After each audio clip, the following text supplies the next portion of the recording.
గట్టుగాడిపల్లి కళ్యాణ వైభోగంలో ఉన్నాము. ఇక్కడ అందరూ కూడా తలంబ్రాలు బియ్యం కలుపుతున్నారు చక్కగాను, పసుపు అక్షతలతోటి.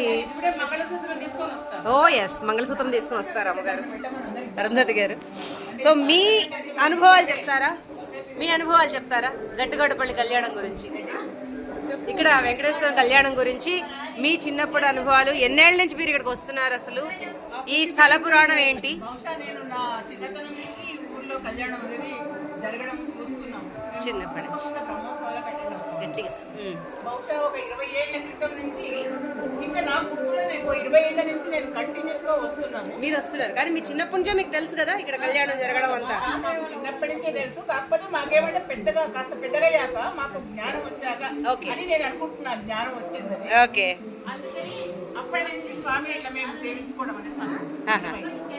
ఓకే, సో ఇది మీ తరతరాల నుంచి వస్తున్న గుడి, ఇది ఒక వారసత్వ సంపద. 3 తరాల నుంచి మా తాతగారు, వారి నాన్నగారు, వారి నాన్నగారి నుంచి మీకు తెలుసు 100 ఏళ్ల నుంచి ఈ దేవాలయం అనేది ఇక్కడ ఉందన్నమాట.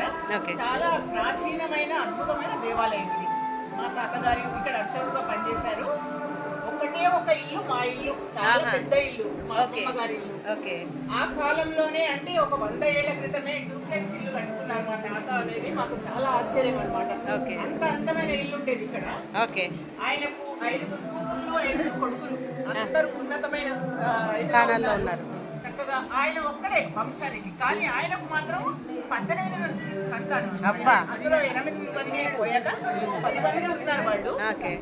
ఈ మధ్య ఒక మామ ఆయన ఎక్స్పైర్ అయ్యారు. కానీ చాలా అద్భుతమైన స్థలం. ఆ స్వామి వెంకటేశ్వర స్వామి లీల అద్భుతం ఇక్కడ. ఓకే, వచ్చేసారా స్వామి? వచ్చేసారా? మీరు చెప్పండి. గట్టుగాడిపల్లి. నమస్కారం. ఇక్కడ గట్టుగాడిపల్లిలో పుట్టి పెరిగాను నేను. మా నాన్నగారు ఇక్కడ వెంకటేశ్వర స్వామిలో దాదాపు 70 సంవత్సరాలు పూజలు చేశారు. మేము ప్రతి సంవత్సరం ఇక్కడ కళ్యాణోత్సవం కానీ ఇక్కడ ఏ ఉత్సవాలు జరిగినా కూడా తప్పకుండా వస్తాము. మేమే కాకుండా ఇంకా అందరూ చాలా మంది విచ్చేసి ఇక్కడ రావడం జరుగుతుంది. మరి ఇక్కడ వచ్చినటువంటి భక్తులకు కూడా వెంకటేశ్వర స్వామి అన్ని కోరికలు తీరుస్తారు తప్పకుండా. కాబట్టి మేము ప్రతి సంవత్సరం రావడం జరుగుతుంది. సేవలో కూడా ఇక్కడ ఎన్నేళ్ల నుంచి వస్తుంది? నేను పుట్టింది ఇక్కడే. తర్వాత ఒక 20 ఏళ్ల నుంచి వస్తున్నారు. భాగస్వాములు అవుతాయి. దసరా అప్పుడు ప్రతిసారి ఇక్కడ సేవలు అవి జరుగుతూనే ఉంటాయి. కాబట్టి మేము ఇందులో పాల్గొని మేము కూడా కావాలని చెప్పి తరిస్తున్నారు. దానికోసం కూడా మీకేమైనా ఉన్నాయా? అక్కనే పూత పెట్టి